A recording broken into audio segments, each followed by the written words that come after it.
Okay, on my way out of Bosnia and Herzegovina right now, heading back into Croatia. Haven't been there for a while. I'll be back in familiar territory. Be Croatia, Montenegro, go straight down to Albania, turn in the car, and fly out. I've got about 5 days left before my plane leaves, so that's kind of the plan. And I'm 3 hours from my destination, but I'm on a road like this. The quickest way to get to someplace that's 3 hours away is a road that is this small and winding. That's something that I've noticed in Bosnia that has not been so in other countries, which is that a long drive can be a drive that is just a road like this for a long time.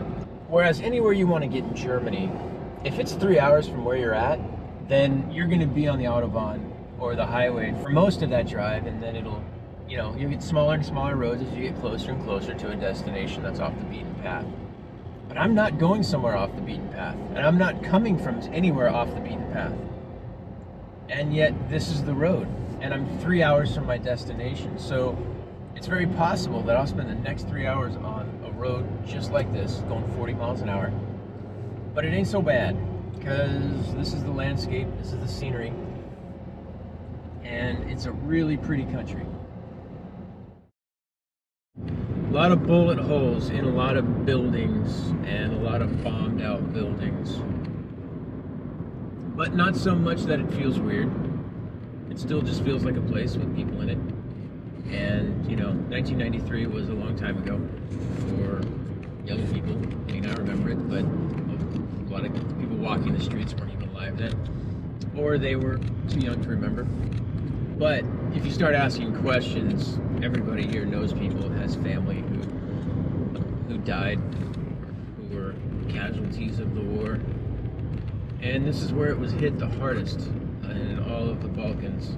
When you have non-integrated groups of people living in an area, things can get weird pretty fast when the government breaks up.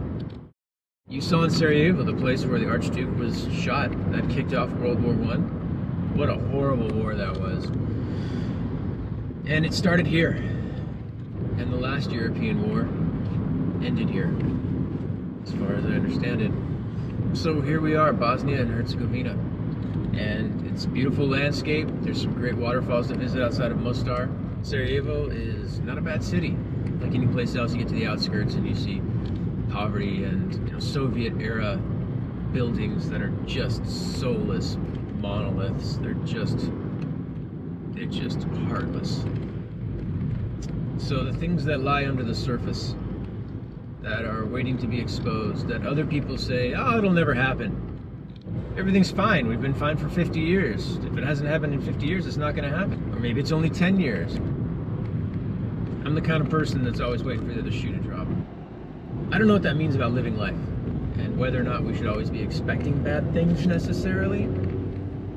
Maybe it's just some people are the ones called to be sober and everybody else can play like children and leave it at that. I don't know. I don't know what the best way is to prepare for life or the future. If it's to understand as well as possible the potential of things that can go wrong and to develop the potential of things that can go right. It's hard to say.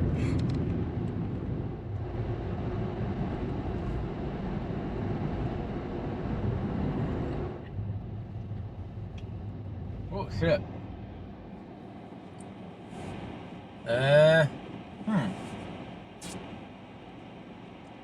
All right.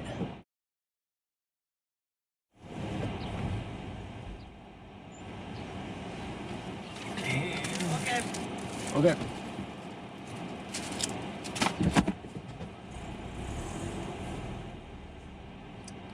Welcome to customs. Welcome to the world's easiest border. Hrvatska. Why don't we call it Hrvatska? We call it Croatia. That doesn't make any sense.